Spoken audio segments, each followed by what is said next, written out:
Assalamualaikum warahmatullahi taala wabarakatuh.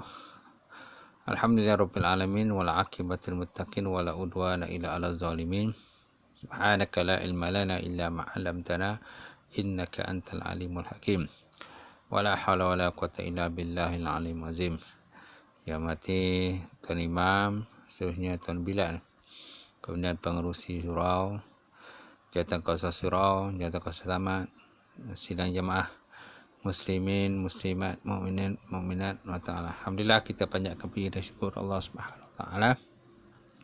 Kena dengan limpah kurnia rahmat daripada Allah, terdapat solat tarawih berjemaah pada malam ni. Tuan-tuan, alhamdulillah, daripada Allah Subhanahu wa taala menerima amalan-amalan soleh yang kita kerjakan pada bulan Ramadan yang mulia ini, tuan-tuan. Di mana bulan Ramadan ini bulan yang penuh keberkatan dan bulan yang penuh dengan maghfirah, keampunan daripada Allah Subhanahu wa taala.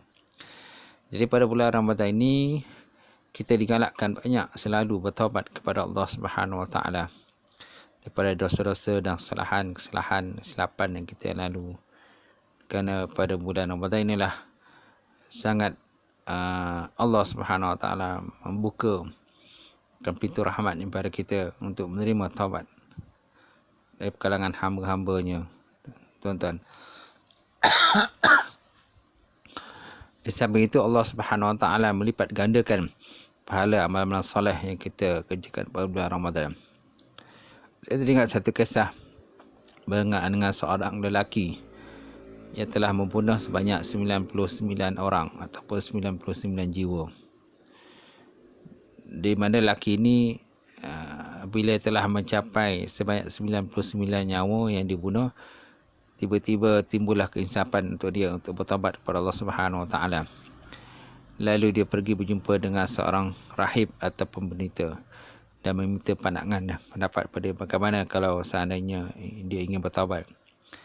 Maka pendeta perahib tadi dia kata, oh tak boleh, sebab dosa engkau ni terlalu banyak, sukar untuk Allah Subhanahu wa taala menerima taubat engkau ni. Maka lelaki tadi lalu dia membunuh, lelaki itu marah lalu membunuh rahib itu. Maka jadilah jumlah semuanya sebanyak 100 orang. Tetapi walaupun begitu masih lagi dalam hatinya untuk menerima, untuk bertaubat kepada Allah Subhanahu wa taala. Lalu dia pergi menjadi seorang yang alim, yang bijak pandai dalam agama, dan bertanya dengan dia pendapat dia bagaimana kalau seandainya aku bertaubat kepada Allah Subhanahu wa taala. Maka lelaki tadi berkata, pergilah kamu kepada satu perkampungan di hujung bandar ini dan di situlah kamu bertaubat kepada Allah taala. Di situlah terdapat orang-orang yang soleh dan insya-Allah Subhanahu wa taala akan menerima taubat kamu. Maka lelaki tadi pun pergilah.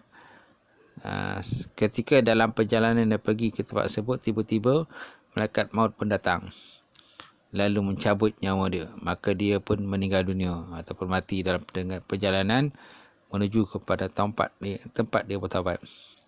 Lalu malaikat azab dan juga malaikat rahmat berebut akan rohnya. Maka tidak ada jalan penyelesaian.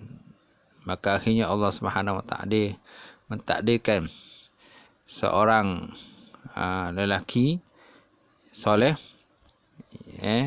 dan berkata pada malaikat tadi, maka ukurlah jarak daripada bumi yang dia nak pergi dengan jarak yang bumi yang dia nak tinggalkan.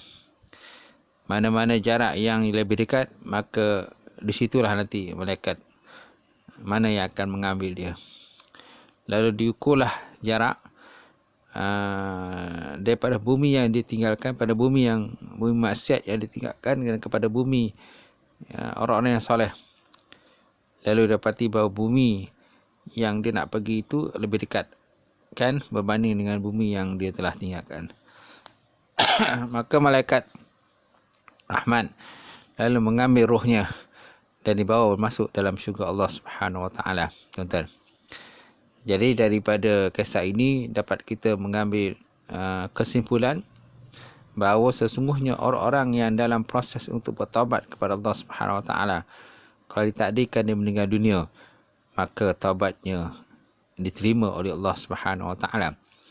Apalagi kalau orang-orang itu bertaubat, benar-benar bertaubat dan sempat bertaubat Allah Taala, sudah tentu Allah Taala akan menerima taubatnya. Dan rukun taubat tu ada 3. Yang pertama ialah menyesal di atas segala dosa dan kesalahan yang telah pun lakukan. Yang kedua, berazam tidak akan mengulangi lagi dosa dan kesalahan tersebut. Dan yang ketiga, meninggalkan dosa tersebut, meninggalkan terus dosa tersebut. Itulah 3 rukun taubat yang diajarkan oleh baginda Rasulullah sallallahu alaihi wasallam. Dan Allah Subhanahu Wa Taala yang bersifat At-Tawwab, Maha penerima taubat, senantiasa akan menerima taubat hamba-Nya. Rasulullah sallallahu alaihi wasallam pada bersabda dalam sebuah hadis, "Innallah azza wa jalla yaqbalu taubatal 'abdi ma lam yughayyir." Sungguh Allah Subhanahu Wa Taala akan menerima taubat di kalangan mana hamba-Nya sebelum mana nyawanya tadi belum sampai ke halkum. Dan Rasulullah sallallahu alaihi wasallam juga pernah bersabda dalam sebuah hadis yang berbunyi, "Inna Allah Subhanahu Wa Taala yabsutu yadahu bil-laili liyatuba musii'un nahar, wa yabsutu yadahu bin-nahar liyatuba musii'ul lail, hatta tatlu'a syamsu min maghribiha." Sesungguhnya Allah Subhanahu Wa Taala membuka tangannya di malam hari supaya orang bertaubat yang berbuat dosa di siang hari bertaubat, dan membuka tangannya di siang hari supaya orang yang berdosa di waktu malam bertaubat, sehingga terbitnya matahari daripada tempat ia terbenam. Di mana menyatakan pada kita di sini bahawa selama mana belum terbitnya matahari daripada belah barat, selagi itulah pintu taubat masih dibuka oleh Allah Subhanahu Wa Taala. So kita digalakkan selalu bertaubat kepada Allah Subhanahu Wa Taala. Kemudian ada satu kisah menyatakan bahawa sesungguhnya Allah Taala sangat lebih bergembira dengan taubat seorang hamba melebihi daripada kegembiraan kamu menemui unta kamu yang hilang di hamparan tanah yang luas tanpa air dan juga minuman. Dalam satu riwayat lain menyatakan bahawa Allah Ta'ala lebih gembira daripada taubat seorang hamba-Nya ketika dia bertaubat padanya, daripada melebihi kegembiraan salah seorang kamu yang menunggang untanya di hamparan tanah luas yang tidak ada air dan juga tumbuh-tumbuhan, maksudnya padang pasir. Tiba-tiba untanya hilang, padahal makanan dan minuman ada padanya. Kemudian dia berputus asa untuk menemukannya semula. Dia mendatangi sebatang pohon dan berbaring di bawah bayang-bayangnya. Dia sesungguhnya telah berputus asa untuk mendapatkan semula untanya tadi. Tatkala dia dalam keadaan seperti itu, tiba-tiba dia dapati untanya sedang berdiri di hadapannya. Dia segera memegang tali untanya. Kemudian dia berkata dengan sangat gembira, "Ya Allah, ya Tuhanku, Engkau hamba-Ku dan aku adalah Tuhanmu." Dia tersalah cakap, tuan-tuan, kerana nak menyatakan kepada kita bahawa gembiranya tadi menerima akan semula barang yang diperlukan tadi, itulah unta dia, juga makanan, juga kenderaan dia tadilah. Dia nak menyatakan kepada kita bahawa sifat Allah Subhanahu Wa Taala itu yang sangat gembira kepada mana-mana hamba di kalangan hamba-Nya supaya bertaubat pada dia. So semua kita kena tahu bahawa dosa terbagi pada 2. Yang pertama dosa kecil, yang kedua adalah dosa besar. Pada bulan Ramadan ini, kalau disebut dalam hadis Rasulullah sallallahu alaihi wasallam, "Man shama Ramadan imanan wa ihtisaban ghufira lahu ma taqaddama min dzambih." Barang siapa yang berpuasa pada bulan Ramadan dalam keadaan dia beriman kepada Allah Ta'ala dan juga mengharapkan ganjaran pahala kepada Allah Ta'ala, nescaya diampunkan dosa yang terdahulu. Jadi maksud dengan dosa itulah dosa kecil. Dosa kecil, tuan-tuan. Itu juga man qama Ramadan imanan wa ihtisaban ghufira lahu ma taqaddama min zambih. Diampunkan dosa yang telah terlalu.